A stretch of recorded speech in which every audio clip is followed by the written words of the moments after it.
9 April যখন 11 দলীয় জোট রাজপথে নামার সিদ্ধান্ত নেয় তখন সরকারের বয়স ছিল 2 মাস, কিন্তু তখনই সরকারের নানা কর্মকাণ্ডের সমালোচনা করে মাঠে নেমেছিল তারা।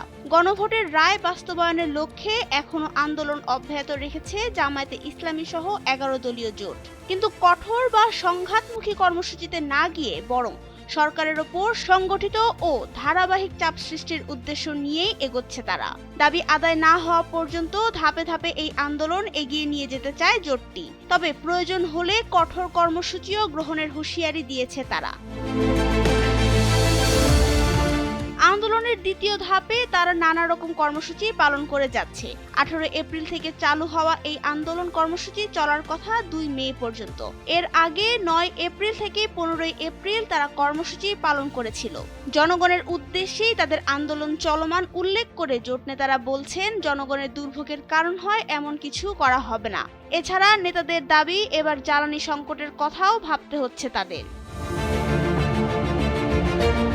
শুধু লিফলেট বিতরণ আর বক্তব্য দেওয়ার মধ্যে আন্দোলন থামিয়ে না রেখে দীর্ঘমেয়াদে আন্দোলনের সক্ষমতা ধরে রাখার ওপর জোর দিচ্ছে বিরোধী দলীয় জোট। জামাত সূত্রে জানা গেছে, আগামী 30 এপ্রিল 11 দলের লিয়াজো কমিটির বৈঠক হওয়ার কথা আছে। ওই বৈঠকে তৃতীয় ধাপের বিভাগীয় পর্যায়ের সমাবেশ, পরবর্তী জাতীয় সমাবেশ এবং আন্দোলনের ধারাবাহিক কর্মসূচি নির্ধারণ নিয়ে আলোচনা হবে।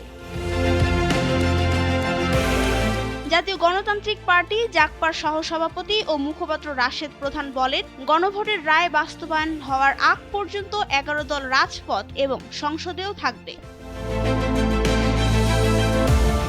11 দলের নীতি নির্ধারণী পর্যায়ের বিভিন্ন সূত্রের বরাতে গণমাধ্যমে আসা তথ্য বলছে, তাদের প্রত্যাশা ছিল গণভোটের ফল অনুসারে দ্রুতই সংস্কারের কাজগুলো শুরু হবে, কিন্তু সময় গড়ালেও সে বিষয়ে দৃশ্যমান অগ্রগতি নেই। আর তাতেই জনমনে অনিশ্চয়তা তৈরি হচ্ছে, যা রাজনৈতিক কর্মসূচির নতুন পটভূমি হিসেবে কাজ করছে। নাবিলা রহিম, সময়ের আলো।